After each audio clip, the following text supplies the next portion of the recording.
성도 여러분, 안녕하세요. 오늘은 주기도문의 두 번째 기원인 나라가 임하시오며를 묵상하며 은혜를 나누려고 합니다. 기독교의 역사관은 창조와 종말이 있는 직선적인 역사관입니다. 태초에 하나님이 천지 만물을 창조하시고 인간을 하나님의 형상대로 창조하여 만물의 통치자로 삼으시며 하나님과 교제하는 가장 축복된 존재로 세우셨습니다. 그리고 하나님의 특별한 보호의 손길이 미쳤던 에덴 동산을 설정하여 인간의 거처로 삼게 하셨습니다. 그 에덴은 결핍이 없는 완전한 곳으로 기쁨과 평화의 동산이었으며 하나님께 순종함으로써 유지되던 질서의 동산이었습니다. 그런데 인간은 선악을 알게 하는 열매를 먹지 말라는 하나님의 명령을 어김으로써 기쁨의 낙원인 에덴 동산에서 추방되었고 영원한 생명을 잃어버렸습니다. 그리하여 지상의 에덴 동산은 영원히 찾을 수 없는 신라곤이 되고 말았습니다. 그러나 하나님의 사랑은 낙원에서 추방된 인간을 내버려 둘 수가 없었습니다. 그리하여 친히 아들의 위로 성육신하신 예수님을 십자가에서 죽기까지 내어주어 인간의 죄를 대속하시고 그를 믿는 자들에게 영원한 천국을 약속하셨습니다. 그러므로 천국은 기독교 신학의 결론이며 성도의 종국적인 목적지인 것입니다. 그래서 예수님이 공생애를 시작하시면서 제일 먼저 전파하신 말씀이 천국 복음이었습니다. 마가복음 1장 15절을 함께 읽겠습니다. 이러시되 때가 찼고 하나님의 나라가 가까이 왔으니 회개하고 복음을 믿으라 하시더라. 여기서 때가 찼다는 표현은 인간은 하나님의 명령에 불순종하여 스스로 타락했지만 하나님은 그들을 구원하시기 위하여 자비로운 계획을 세우셨는데 그 정하신 때가 되었다는 것을 의미합니다. 그리고 하나님의 나라가 가까웠다는 것은 하나님이 통치하시는 나라의 실현이 임박했다는 것입니다. 그리하여 하나님은 예수님을 이 땅에 보내셔서 구속의 사역을 감당하게 하시고 회개하고 복음을 믿는 자들을 하나님의 통치 아래 있게 하신 것입니다. 이것이 하나님 나라의 복음입니다. 예수님은 누가복음 4장 43절에서 스스로 이 천국 복음을 전하기 위해 보내심을 받았다고 말씀하셨습니다. 함께 읽겠습니다. 예수께서 이르시되 내가 다른 동네들에서도 하나님의 나라 복음을 전하여야 하리니 나는 이 일을 위해 보내심을 받았노라.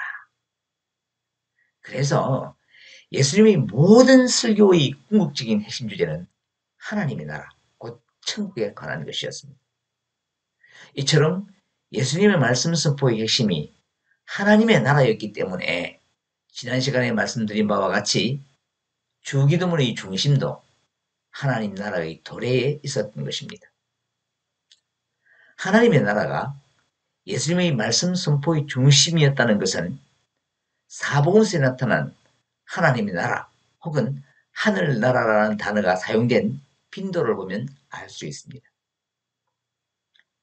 마태복음에 49번, 마가복음에 16번, 누가복음에 38번, 요한복음에 2번이 나타납니다. 그런데 사용된 용어를 보면 마태복음에서는 대부분 하늘나라, 즉 천국이라는 용어를 사용했고 다른 복음서에서는 이 용어는 거의 사용하지 않고 하나님의 나라라는 용어를 사용하고 있습니다. 하지만 이 두 용어는 똑같은 의미로 사용된 것입니다. 마태복음은 하나님의 이름을 함부로 일컫는 것을 극히 삼가하는 유대인을 대상으로 기록되었기 때문에 하나님 대신 하늘이라는 용어를 사용했고 마가복음과 누가복음은 이방인을 염두에 두고 기록된 복음서이기 때문에 하나님의 나라라는 용어를 사용했을 뿐입니다. 이렇게 하나님의 나라가 예수님의 말씀 선포의 중심이고 우리가 그 나라가 임하기를 기도하는 자라면 그 천국은 어떤 곳이며 우리와는 어떤 관련성이 있는지를 분명히 알아야 할 것입니다. 일반적으로 천국, 하늘나라라고 하면 주로 내세 혹은 이 땅이 아닌 어떤 특정한 공간의 개념으로 하늘에 있는 나라만을 생각합니다. 그러나 성경에서 말하는 천국은 내세의 특정한 공간의 개념만을 말하는 것이 아닙니다. 하늘나라를 공간적 개념으로만 생각하는 것은 오늘날 우리가 사용하는 나라의 개념에서 오는 오류입니다. 나라를 구성하는 3요소는 영토와 국민과 주권인데 현대사회에서 나라는 주로 영토나 어떤 특정 지역을 가리키는 말로 사용되고 있습니다. 예를 들면 우리나라를 형성하고 있는 한반도의 일정한 영토를 떠나서는 대한민국이라는 나라는 생각할 수 없습니다. 그 영토를 잃어버리면 나라를 잃어버리는 것입니다. 이처럼 영토는 나라의 필요 요건으로 그 나라의 왕이 누가 되든지 대통령이 누구이든지는 별로 상관이 없습니다. 본문의 나라가 임하시오면은 헬라어 성경 엘데토헤 바실레야 수를 번역한 것입니다. 여기서도 지난 시간에 살펴보았던 이름이 거룩히 여김을 받으시오며라는 기원과 마찬가지로 우리 성경에는 당신의에 해당하는 대명사 수를 번역하지 않았지만 이 기도문의 정확한 이해를 위해서는 반드시 번역되어야 합니다. 나라에 해당하는 헬라어 바실레야는 본래 왕권, 왕의 통치, 왕의 권위 등을 의미하는데 이것이 왕에 의해 다스림을 받는 영역을 가리켜서 왕국이라는 뜻으로 사용될 때도 있습니다. 그래서 사람들은 이 기도문의 나라를 단순히 성도의 종국적인 목적인 내세의 하나님 나라라고 생각하게 된 것입니다. 그런데 이 기도문을 직역하면 당신의 그 나라가 오게 하소서입니다. 이때 당신의 그 나라는 내세의 성도가 갈 천국뿐만 아니라 하나님의 은혜의 통치로 구원과 축복이 미치는 영혼과 육체의 모든 영역을 가리키는 것입니다. 따라서 그 영역 안에는 하나님의 통치를 받는 선택된 성도도 포함되는 것입니다. 그러므로 나라가 임하시오며라는 기도는 현세적인 의미와 함께 내세적인 의미를 다 포함하고 있는 것입니다. 그리고 다음 시간에 살펴보겠지만 이어지는 뜻이 하늘에서 이루어진 것 같이 땅에서도 이루어지다라는 세 번째의 기원을 보면 하나님의 나라는 하나님의 뜻이 온전히 이루어지는 곳이라고 정의할 수 있습니다. 이것을 전제로 다시 해석하면 이미 하나님의 뜻이 이루어진 우리의 종국적인 목적지인 그 천국이 지금 이 땅에서도 이루어지기를 기원하는 것입니다. 그런데 그 하나님의 나라는 예수님이 이 세상에 오심으로 이미 이루어졌습니다. 누가복음 17장 20절, 21절을 함께 읽겠습니다. 바리새인들이 하나님의 나라가 어느 때 임하나이까 묻거늘 예수께서 대답하여 이르시되 하나님의 나라는 볼 수 있게 임하는 것이 아니요 또 여기 있다 저기 있다고도 못하리니 하나님의 나라는 너희 안에 있느니라. 예수님 당시에 로마의 압제 아래 고통받던 유대인들은 구약에서 예언한 메시아가 오셔서 로마 정부를 무너뜨리고 그 메시아가 통치하는 하나님의 나라를 기대하고 있었습니다. 그런데 예수님이 오셔서 천국 복음을 전파하시며 하나님의 나라가 가까이 왔다라고 하시고 어느 때는 하나님의 나라가 이미 너희에게 임하였느니라 라고도 말씀하셨습니다. 그런데 그들이 바라던 가시적인 하나님 나라는 오지 않았습니다. 그래서 바리새인들이 도대체 당신이 말하는 하나님 나라는 언제쯤 임한다는 것이냐라고 예수님을 조롱하며 비꼬아서 질문한 것입니다. 그러자 예수님이 하나님의 나라는 너희 안에 있느니라 라고 대답하신 것인데, 이 말씀의 가장 핵심이 되고 또 문제가 되는 단어가 안에로 번역된 헬라어 엔토스입니다. 엔토스는 두 가지 의미가 있습니다. 하나는 내부의 속에라는 의미이고, 또 하나는 위치나 장소를 나타내는 가운데라는 의미입니다. 많은 사람들이 이 엔토스를 속에라고 이해하여 하나님의 나라가 개인의 심령에 있다는 것으로 해석합니다. 물론 하나님의 나라는 심령 속에도 이루어집니다. 그러나 이 말씀은 예수님이 바리새인들의 질문에 대답한 것이므로, 만약에 그렇게 해석하게 되면 바리새인들의 마음에 하나님의 나라가 있다는 의미가 되는 것입니다. 그런데 그들은 스스로 하나님의 나라를 거부할 뿐만 아니라 다른 사람들이 하나님의 나라에 들어가는 것까지도 회방하는 자들입니다. 그러므로 그들의 심령에 하나님의 나라가 있다는 해석은 잘못된 것이라고 할 수 있습니다. 이것을 바르게 이해하기 위해서는 유대인들의 토론 문화를 알아야 합니다. 유대인들이 거리나 광장에서 토론할 때는 화자를 중심으로 동그랗게 둘러서서 토론합니다. 그러므로 지금 예수님은 바리새인들이 둘러서 있는 가운데 서서 말씀하고 있는 것입니다. 따라서 하나님의 나라는 너희 안에 있느니라 라는 말씀은 그들 가운데 있는 예수님 자신을 가리키는 것입니다.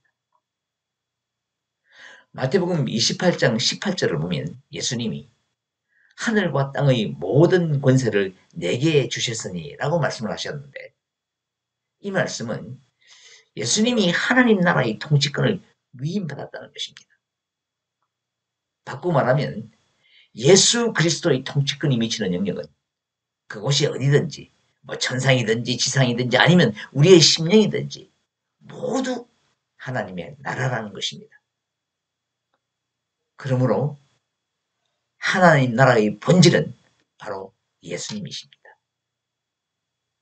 따라서 하나님의 나라는 어떤 특정한 장소가 아니라 예수님과의 관계로 인하여 이루어지는 것입니다. 그리고 그 나라는 예수님을 메시아로 영접하는 자들 가운데 이미 임했습니다. 그래서 성도의 심령이 하나님의 나라이며 성도의 모임인 교회 역시 예수 그리스도의 통치 아래에 있는 하나님 나라인 것입니다. 그러므로 저와 여러분은 이 순간에도 하나님의 나라를 경험하며 그 나라 안에서 살고 있는 것입니다. 자, 그런데 예수님과 관계를 맺어 우리의 심령이 하나님의 나라가 될 수 있었던 것은 예수 그리스도를 통해 나타난 하나님의 뜻을 받아들이도록 하는 부르심으로부터 시작되는 것입니다. 우리는 단지 그 부르심에 응답하여 하나님 나라의 백성이 된 것입니다. 그러므로 하나님의 나라를 이루는 주체는 인간이 아니라 하나님이십니다. 자, 그런데도 사람들은 인위적으로 하나님의 나라를 이루려고 합니다. 예수님 당시에도 그런 자들이 있었습니다. 누가복음 6장 16절에 등장하는 예수님의 제자 셀롯이라는 시몬이 그런 자들이었습니다. 셀롯은 열심 있는 이라는 뜻이며 그는 열심당원이었습니다. 예수님 당시에 이 열심당원들은 로마의 식민 통치에 한가하여 세금 내는 것도 거부하고 로마의 글자도 사용하지 않았으며 폭력을 사용해서라도 하나님 나라를 이루겠다는 무리들입니다. 오늘날에도 하나님의 나라를 예수님이 다스리는 나라로 생각하지 않고 자신들이 이룰 수 있는 철저하게 세상적인 나라로 해석하여 민중신학을 부르짖으며 교회를 어지럽히는 사람들이 있습니다. 사랑하는 여러분, 하나님의 나라는 예수님의 부르심에 응답함으로 믿어지는 예수님과의 관계를 통하여 이루어지는 것입니다. 예수님은 그 관계를 통하여 이루어지는 천국을 마태복음 22장과 누가복음 14장에서 혼인잔치의 비유를 통해서 설명하고 있습니다. 임금이 자기 아들을 위한 혼인잔치를 베풀어서 손님을 청했을 때 그 초대에 응하는 사람을 천국에 들어가는 자로 비유했습니다. 그런데 초대에 응했지만 예복을 입지 않은 자는 손발을 묶고 어둠에 내던진다고 했습니다. 이것은 부르심을 받은 사람이 천국 백성이 되기 위해서는 예복을 입어 그 잔치집의 규칙을 지키는 것과 같이 반드시 지켜야 하는 과정이 있다는 것입니다. 그것은 회개하고 죄사함을 받는 것입니다. 회개는 헬라어로 메타노이아라고 하는데 자기 마음을 바꾸는 것을 의미합니다. 그리고 자기 마음을 바꾸는 회심은 지금까지의 삶을 완전히 바꾸어 반대 방향을 바라보는 것을 의미합니다. 그러므로 나라가 임하시오며, 즉 당신의 그 나라가 오게 하소서라는 이 기도에는 지금까지 세상적 가치를 추구하며 자신의 욕망과 소원을 이루려는 삶을 돌이켜서 이제부터는 온전히 하나님의 지배를 받겠다는 고백이 포함되어 있는 것입니다. 이런 고백이 진정으로 이루어질 때 비로소 성도로서의 삶이 시작되고 그 삶 속에 하나님의 나라가 이루어지는 것입니다. 사랑하는 여러분, 저와 여러분은 이러한 고백을 통하여 이미 임했지만 아직은 완성되지 못한 하나님의 나라에서 예수님의 재림으로 임하는 완성된 하나님의 나라를 소망하며 살아가는 성도들입니다. 그러므로 이제부터 우리가 나라가 임하시오며라는 기도를 드릴 때에는 나는 하나님께 충실하게 순종하는 백성이 되겠습니다. 그리하여 이 기도에 응답하는 수단이 되어 우리 주님 다시 오실 때까지 하나님의 나라를 넓혀가는 도구가 되겠습니다. 라는 결연한 고백이 있어야 하는 것입니다. 하나님의 나라는 이렇게 고백한 심령에 먼저 이루어지고 그 심령을 통하여 하나님 나라가 넓혀지는 것입니다. 이제 말씀을 맺겠습니다. 하나님의 나라는 예수 그리스도를 통하여 이미 이루어졌고 성도는 그 나라 안에 있는 하나님의 백성들입니다. 그러나 하나님의 은혜가 완전히 드러나는 종국적인 하나님의 나라는 아직 도래하지 않았습니다. 그 나라는 우리 주님이 이 땅에 다시 오시는 날 임하는 것입니다. 그러므로 우리가 고백하는 나라가 임하시오라는 이 기도는 그 재림의 날이 오기를 소원하는 기도인 것입니다. 그러므로 사랑하는 여러분, 이제 우리는 이 기도를 드리며 우리의 삶을 통하여 하나님 나라가 임하고 있다는 사실을 세상 앞에 보여줘야 합니다. 오늘도 삶의 현장에서 입술의 모든 말과 모든 행동으로 하나님 나라를 증거하며 그 나라를 넓혀가는 저와 여러분이 되시기를 간절히 소원합니다.